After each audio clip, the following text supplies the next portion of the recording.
평안하십니까 성도 여러분. 천고 마비의 계절에 에베소서 묵상을 통해 다시 뵙게 되어 영광이고 감사드립니다. 오늘은 에베소서 1장 1절부터 6절을 하나님의 영광을 찬송하는 자라는 제목으로 묵상하겠습니다. 첫째 시간이니 에베소서의 전체 주제가 무엇인가에 대해서 먼저 생각해 본 뒤 본문으로 들어가겠습니다. 미국의 유명한 프린스턴 신학대학원의 원장을 지내신 존 맥케이는 1948년 1월 스코틀랜드의 에든버러 대학에서 특별 강좌를 해달라는 초청을 받았을 때 에베소서를 본문으로 삼았으며 그 제목을 하나님의 질서라고 붙였습니다. 그런데 그 이유는 존 스토트에 따르면 같은 해 말에, 그러니까 1948년 말에 네덜란드 암스테르담에서 창립될 예정이었던 세계 교회 협의회를 염두에 두었기 때문이라고 합니다. 세계 교회 협의회는 여러 종파로 나누어진 교회의 협력과 일치를 모색하기 위해 결성된 단체이며 오늘날까지 가장 큰 영향력을 끼치고 있습니다. 에베소서 2장 11절 이하는 예수님의 십자가가 유대인과 이방인의 장벽을 무너뜨리고 그들이 함께 하나의 교회를 이룬다고 말씀합니다. 또한 4장 1절 이하는 예수님의 몸된 교회가 하나일 뿐만 아니라 성령과 소망과 믿음과 주와 세례와 하나님이 하나와 한 분임을 주장하면서 교회의 하나됨을 강조합니다. 하지만 우리의 현실은 그렇지 못하죠. 역사적으로 소로마 제국과 동로마 제국의 분열 가운데 로마 가톨릭 교회와 그리스 정교회가 나누게 되었으며 이후 개신교회가 분리되었습니다. 개신교회 안에서도 루터교회와 개혁교회 또는 장로교회, 성공회 교회, 감리교회, 오순절교회 등의 분열이 계속되었으며 그 각 교파 사이에서도 여러 교단으로 나뉩니다. 예를 들어 우리나라에서는 장로교회가 제일 많은데 장로교회만 해도 100개가 넘는 교단으로 나뉘어져 있는 것으로 알려집니다. 이렇게 교회들이 극도로 분열되어 있기 때문에 일반 사회에 대해서 예수님의 평화와 화해 복음을 제대로 전하지 못하는 것 같습니다. 교회 내부적 문제들에 전전긍긍하여 무질서하고 혼란한 세상에 빛과 소금의 역할을 하기가 어려운 것 같습니다. 에베소서 묵상을 통해 우리는 다시금 교회의 하나됨에 대해 배울 수 있으며 같은 지역에 사는 지역 교회들끼리 뿐만 아니라 교파와 교단을 넘으며 국경까지 넘어 세계 교회가 협력할 수 있는 길도 모색해 볼 수 있을 것입니다. 예를 들자면 현재 전쟁을 벌이고 있는 우크라이나와 러시아의 교회는 모두 정교회에 속합니다. 두 나라의 많은 사람들이 정교회 교인인데 그들이 자신의 민족과 국적보다는 기독교 신앙을 앞세운다면 전쟁을 저지할 수 있었을 것입니다. 하지만 러시아 정교회의 수장이 푸틴의 전쟁 도발을 지지하는 발언을 했으며 이후 양국 정교회의 교류가 중지되고 양국의 정교회는 예수님이 아니라 각국의 국가 지도자를 대변하는 신세가 되어버린 것입니다. 그런데 에베소서는 예수님이 단지 교회의 주님이신만을 가르치지 않습니다.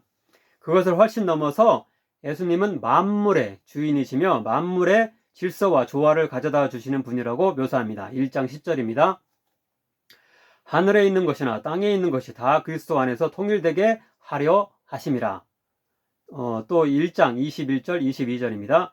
모든 통치와 권세와 능력과 주권과 이 세상뿐 아니라 오는 세상에 일컫는 모든 이름 위에 뛰어나게 하시고 또 만물을 그의 발 아래에 복종하게 하시고 그를 만물 위에 교회의 머리로 삼으셨느니라. 이것은 인간 사회뿐만 아니라 천사와 마귀를 포함한 영적 세계 그리고 달과 별을 비롯한 모든 자연 세계까지 예수님이 통치하시며 그것들의 조화와 질서를 가져다 주실 수 있는 분임을 교훈합니다. 아무쪼록 교회가 예수님으로 인해 먼저 하나 되고 평화의 공동체가 되어서 분열과 무질서로 혼란한 우리 사회의 모범이 되며 환경 오염으로 신음하는 자연의 지킴이가 될 수 있기를 간절히 빕니다. 이제 오늘 본문을 살펴보겠습니다.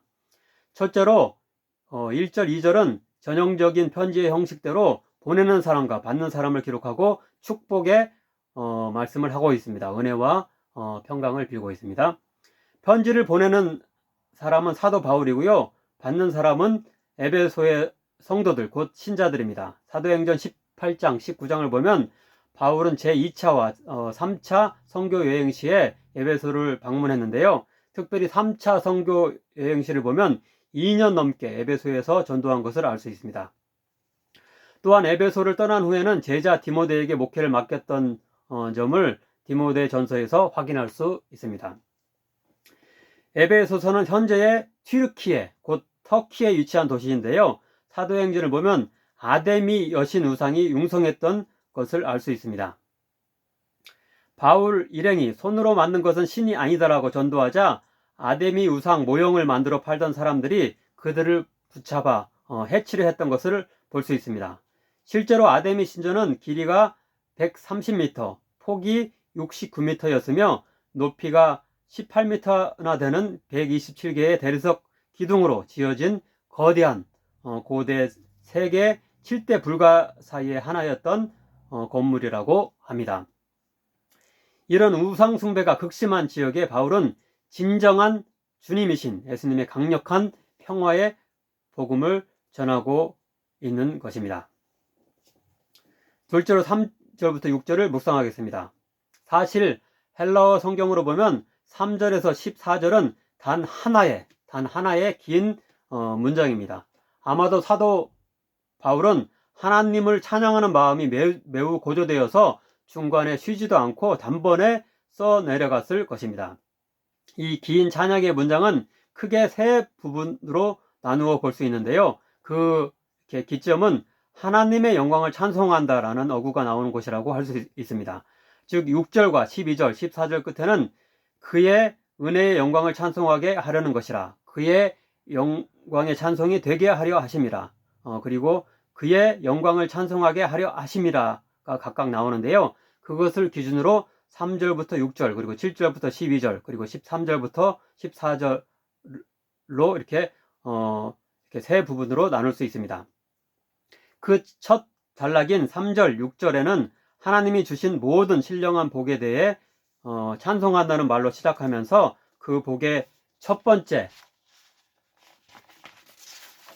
사항을 밝히고 있는데요. 즉 하나님이 창세 전부터 우리를 거룩하고 흠없는 자신의 자녀로 삼으실 것을 선택하시고 애정하시는 은혜를 베푸셨음에 대해 말씀합니다.